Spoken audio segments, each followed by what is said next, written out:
Hi hello and नमस्ते, welcome to my channel the public communication platform पर आप सबकी बहुत बहुत स्वागत है। मैं बुई शकीरा एक बार फिर से आप सबकी स्वागत करती हूँ मेरी एक नए वीडियो पर ये जो नए वीडियो है वो मेरी पिछली एक वीडियो की क्लैरिफिकेशन है।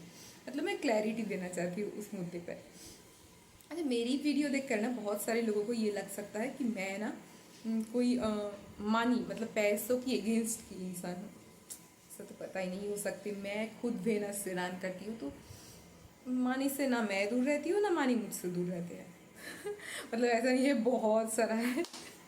ऐसा मैं नहीं बोल रही हूँ, पर ऐसा है कि हम दोनों की एक दूसरे से अट्रैक्शन है। थोड़ा बहुत मिल जाते हैं। हाँ, तो बात नहीं है कि ऐसा नहीं है कि तंगी शुरू हो जाते हैं। मैं उतना ही बोल रही हूँ। ये मत सोचना कि हाँ चलो अब इसके घर डाकू गिरी करके आए, मतलब डाका डाल देते हैं, ऐसा नहीं है। या फिर मैं बहुत ज़्यादा शो ऑफ ऐसा कुछ नहीं कर रही हूँ, तो ऐसा नहीं है। ठीक है, मैं इसका भी क्लैरिटी दे दिया। खैर, मुझे बड़ा पसंद है क्लैरिटी देते फिरना। मतलब मेरी बातों से कुछ और मतलब ना निकल जाए, तो इतना मैं करती हूँ। बहुत ज़्यादा बॉदर नहीं करती हूँ, पर फिर भी खैर छोड़ो जो भी है। अच्छा देखो, मैं ना कभी भी मानी या पैसों की अगेंस्ट नहीं है। मैं उसके लिए आप लोगों को डीमोटिवेट नहीं करना चाहती हूँ मेरी वीडियो पे। ऐसा कभी नहीं है कि मेरी वीडियो पे मैं जो भी बात करती हूँ वो आप लोगों को मानी या पैसों के लिए डीमोटिवेट करती हूँ, ऐसी बात नहीं है। बल्कि मैं ये कहना चाहती हूँ उसको बहुत अच्छी तरीके से मैनेज करो। मतलब उसकी मैनेजमेंट की बात मैं करती हूँ। मानी मैनेजमेंट को सही तरीके से समझो। अब देखो, कोई एक इंसान अपनी सारी सैलरी पूरे पूरे मंथ की ईएमआई में ही डाल देते हैं, तो ये मनी मैनेजमेंट कहते हो आप इसे? बताओ, आप अमीर दिखने के लिए ये जो आप करते हो ये किस तरीके का मनी मैनेजमेंट है, आप बताओ। मैं ये बोल रही हूँ कि आप लोग उन सारी चीज़ों को घर में खरीद के लाते हो जो एक ऐसी एसेट है जो कि डिप्रेसिटिंग एसेट है। मतलब उसकी वैल्यू घटता जाएगा। मतलब ऐसा भी हो सकता है कि आपने जो चीज़ें घर में लाए उसकी जो लाइफ टाइम वैल्यू है, उसकी जो लाइफ टाइम है वो ही आपकी ईएमआई देते हुए पहले ख़त्म हो जाए, पर आप ईएमआई भर रहे हो। ऐसा भी हो सकता है, पता है। तो सोच समझ कर काम करो। मतलब आप पैसे ला रहे हो तो एक्स्ट्रा लोड मत लो। मैं बार बार ये बात बोलती हूँ कि एक्स्ट्रा लोड मत लो। जो भी आप कर रहे हो वो पहले अपनी उन चार चीज़ें जो हमारी सबसे पहले की नीड्स है उनको ख्याल रख के ही कमाने जाओ। उसके उसको बैलेंस करो। अपनी जॉब या सर्विस जो भी आप करते हो, वो गवर्नमेंट सर्विस हो, गवर्नमेंट जॉब हो या प्राइवेट हो, उसके हिसाब से आप अपनी टाइम मैनेज करो। अपनी उन चार चीज़ों को मैनेज करना सीख जाओ। और प्लीज़ प्लीज़ प्लीज़ ऐसी एसेट मत लाओ घर में जिसके लिए आपकी मानी वैल्यू वो डिक्रीज होता चला जाए, इंक्रीज होने की बजाय। और क्या होता है, उससे हेल्थ भी खराब हो रहा है। जो उसको इस्तेमाल कर रहा है, कि ऐसे हेल्थ खराब हो रहा है, ऐसा नहीं है कि उसके इस्तेमाल से हेल्थ खराब हो रहा है। वो फिजिकल वर्क कम करके उसको इस्तेमाल कर रहे हैं तो हेल्थ खराब होते जा रहा है।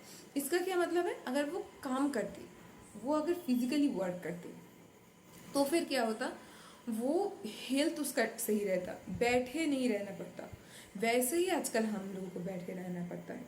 और फिर से अगर वो उन सारी चीज़ों को, उन सारी टेक्नोलॉजी को यूज़ करते चला जाए तो ज़रा सा भी काम करने की ज़रूरत नहीं होगी। बस ऐसे एक स्विच ऑन ऑफ कर दो, काम खत्म, बस इतना ही। पर ये मत करो। थोड़ा बहुत काम करना चाहिए, थोड़ा बहुत फिजिकल वर्क करनी चाहिए। वरना हमारी खाना जो है वो तो दिख रहा है कि हजम हो रहा है, पच रहा है, पर ऐसा नहीं है। उसकी ज़्यादातर वो फैट क्रिएट कर रहा है।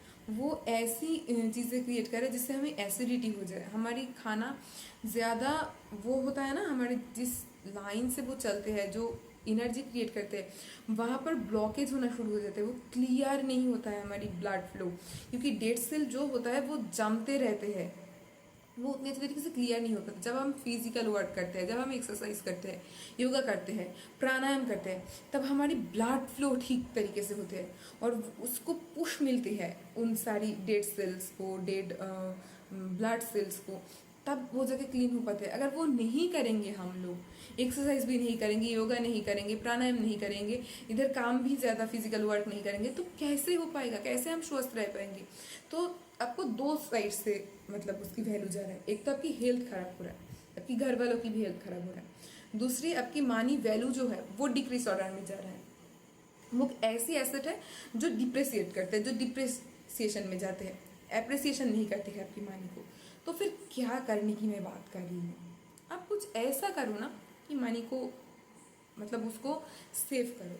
सेव करके आप अगर इतना है कि आप खरीद सकते हो कोई फ्लैट, कोई ज़मीन, कोई घर, तो उसको खरीदो, वहाँ पर रेंट पे लगा दो, आपके पैसा आएंगे। जाने की वजह आपकी पैसा बढ़ रहा है, देखो उस ज़मीन की, उस फ्लैट की वैल्यू बढ़ते जा रहा है, तो आपके पास वैल्यू हो रहा है आपके पैसों की, पैसा आ रहा है, उससे जा नहीं रहे हैं। और क्या होता जा रहा है कि उसकी जो आप अगर चाहो तो फ्लैट में कहूँगी, अगर खरीद रहे हो तो कुछ ही साल बाद उसको फिर से बेच दो, क्योंकि देखो वो उतना डिटेल्स में मैं नहीं जा रही हूँ, वो बहुत अलग सी बात होना शुरू हो जाएंगे, फिर मैं वो नहीं बता रही हूँ। पर हो सके तो बेच दो। पुराना फ्लैट बहुत कम लोग खरीदते हैं, ये सही बात है, पर फिर भी कोशिश करो उसको बेचने की, अगर हो सके तो बेच दो, फिर से एक नया खरीद लेना।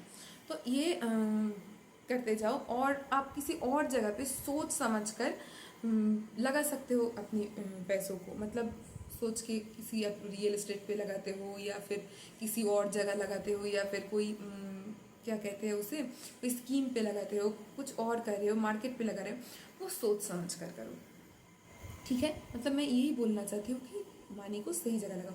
अगर इतना नहीं है कि आप किसी ज़मीन खरीद सकते हो, फ्लैट खरीद सकते हो, घर खरीद सकते हो, ऐसा नहीं है, तो फिर कोई यही लेकर आओ ना, सिल्वर लेकर आओ, गोल्ड लेकर आओ। थोड़ा सा पैसा जमा लिया ना तो सिल्वर ही लेकर आओ, कम से कम इतना करो। और सिल्वर लेकर आने से एक और चीज़ भी होती है कि आप वेनस पे अट्रैक्ट करते हो, मतलब शुक्र, जो हमें लग्जरी देते हैं, जो कि और ज़्यादा पैसा लाते हैं। तो ये मैं एक और टिप्स दे दिया, ठीक है। देखो और क्या है, गोल्ड लेकर आओ, सिल्वर लेकर आओ, गोल्ड सिल्वर की बॉन्ड लेकर आओ, सिर्फ वो भी करते हैं, ठीक है। फिर शायद बॉन्ड अगर नहीं आपको समझ में आ रहा है तो उसकी जो रेट वैल्यू है उसको खरीद दो। ये सारी चीज़ें कर सकते हो। ऐसी चीज़ों पे अपनी पैसा इन्वेस्ट करो जो कि आपको वैल्यू दे आपकी पैसे की। ये नहीं कि देखो आज अगर आप एक आईफोन खरीदे हैं, ठीक है, उसकी जो मतलब रेट है वो कमता चला जाएगा, ठीक है। आज जो बहुत लेटेस्ट है, लेटेस्ट मॉडल है, कल एक नया लेटेस्ट मॉडल आएंगे, परसों एक नया आएंगे, पर उसके बाद एक नया आएंगे। आप अगर आप इस नशे में हो कि आपको हर रोज़ लेटेस्ट चीज़ें चाहिए है, तो मैं बताऊँ कि आपका कोई उद्धार नहीं हो सकता बच्चे, क्योंकि आप उन सारी चीज़ों पे फंस गए हो जो आपको लोग फंसाना चाहते हैं। इन कंपनियों की जाल में आप फंस चुके हो, वो उस लूप से बाहर निकल गए, आप फंसे हुए हो, ठीक है। तो उसको समझो कि अमीर दिखाना नहीं है, अमीर होना है। मतलब तो फिर मैंने बता दिया ना, कुछ ऐसी चीज़ों पे इन्वेस्ट करो जहाँ से आपकी अच्छा खासा आपकी इंटरेस्ट वैल्यू आ जाए। ऐसी चीज़ें घर में लाओ, वो कोई सिल्वर लाओ, गोल्ड लाओ, ऐसी चीज़ें लाओ जो उसकी वैल्यू बढ़े, ना तो कि कम है। फिर आप किसी ज़मीन खरीद सकते हो, फ्लैट खरीद सकते हो, कुछ घर खरीद सकते हो जहाँ से आपकी पैसा बढ़ता चला जाए, ना तो कि कमता चला जाए। मैं ये बात बोल रही हूँ। आप एक्स्ट्रा लोड लेकर के क्या कर रहे हो, बहुत सारी ईएमआई ले लिया, मतलब अपने घर के लिए ईएमआई कर ली, अच्छी बात है, उसका तो फिर भी सही बात है थोड़ा बहुत, पर वहाँ जाके अपने मोबाइल के लिए कर ली, कैमरे के लिए कर ली, टीवी के लिए, वॉशिंग मशीन, फ्रीज, इन सारी बेकार की चीज़ों के लिए कर ली। हाँ, फ्रीज, थोड़ा बहुत मिक्सर मशीन, इन सारी चीज़ों की ज़रूरत होती है। अब और भी बहुत सारी चीज़ें, अपने गैजेट्स लेकर भरा ली अपने घर, तो उन सारे की चीज़ों की वैल्यू कम होता चला जाएगा। अगर आपने बहुत सारी बिजनेसमैन की इंटरव्यू सुने होंगे तो आपको पता है कि वो लोग गाड़ी जो है, कार जो है, वो भी नया नहीं खरीदते हैं। बहुत सारे लोग खरीदते हैं, बहुत सारे लोग नया नहीं खरीदते, वो पुराना खरीदते हैं। क्यों? उनको ये पता है कि उनको एक लेटेस्ट मॉडल चाहिए होंगे, फिर एक और गाड़ी कुछ दिन बाद खरीद लेंगे।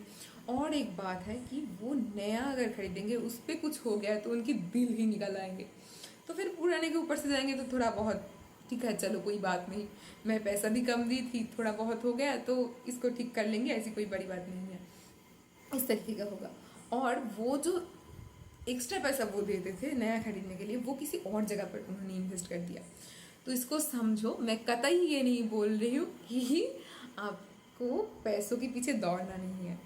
पैसों के पीछे एक तो बात है कि पैसों के पीछे अगर दौड़ोगे तो पैसा आएगा नहीं, पैसों को ठीक तरीके से मैनेज करना है, उसको समझना है। तो अपनी हेल्थ, अपनी सुरक्षा, मतलब घर, उससे पहले सुरक्षा तीसरे नंबर पे आते हैं। अपनी कपड़े, अपने ड्रेसेस, मतलब अपनी खाना, पौष्टिक आहार, अपनी हेल्थ, अपनी ड्रेसेस, अपनी घर सुरक्षा जिसको कहूँगी मैं, और अपनी रिलेशनशिप्स, इन सबको मैनेज करो। उसके साथ साथ अपनी जॉब को मैनेज करो, और इन जॉब को मैनेज करते हुए इन चारों चीज़ों को मैनेज करो।